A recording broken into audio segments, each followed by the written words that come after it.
हेमा आज कुछ नाराज सी थी। 60 नंबर फ्लैट में नए आए भैया भाभी के बेटे का 5वां जन्मदिन है और शाम में बहुत सारे मेहमान आएंगे, इसलिए उसे भी जाना है। काम वाली जो है वो उनकी, मगर उन्होंने आज उसकी 8 साल की बिटिया को भी साथ लेकर आने को कहा है। माना आज काम थोड़ा ज़्यादा होगा, पर बिटिया को नहीं बुलाना चाहिए था, साहब मेम साहब को। और आज उसकी बिटिया का भी तो जन्मदिन है, पर मना नहीं कर सकती हेमा। नया काम पकड़ा था यहाँ उसने।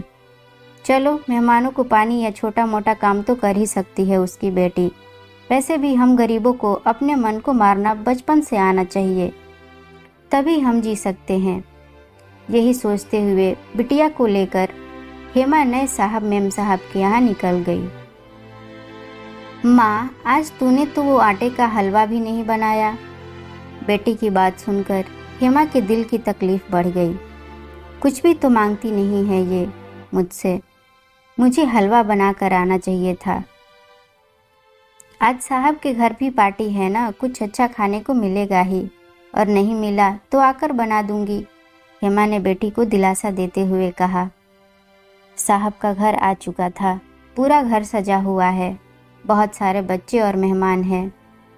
माफ़ करना मेम साहब, थोड़ा लेट हो गई मैं। मुझे और बिटिया को काम बता दीजिए, हेमा ने बेटी की तरफ अनमने मन से पूछा। मैंने आज काम करने के लिए नहीं बुलाया तुम्हें हेमा। आओ, ये लो, और मेरी तरफ से ये नई ड्रेस इसे पहना दो। आज इसका भी तो जन्मदिन है ना। जी, पर आपको कैसे मालूम? हेमा और उसकी बेटी ने नई मेम साहब को हैरत अंगेज नज़रों से देखा। तुम जब इसका फॉर्म मुझसे भरवा रही थी तो मैंने देख लिया था, तो मैंने इन्हें बताया। बस तब से ही हम दोनों ने सोचा कि दोनों बच्चों का बर्थडे एक साथ मना देते हैं। वहाँ उधर देखो, 2 केक भी है। हेमा की बेटी खुशी से कभी हेमा को और कभी केक को देख रही थी, और हेमा भीगी हुई पलकों से मेम साहब को देख रही थी।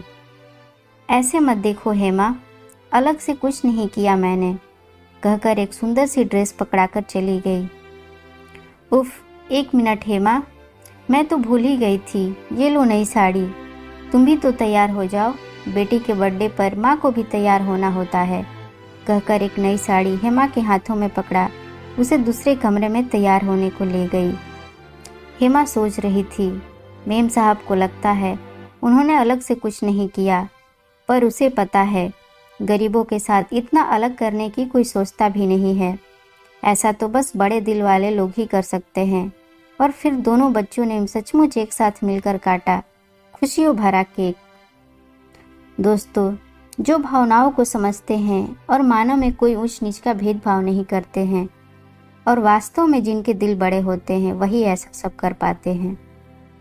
हमेशा ना सही, लेकिन खास अवसर पर तो सभी को अपने हिस्से का मान सम्मान देकर हम उनको खुशियाँ प्रदान कर सकते हैं।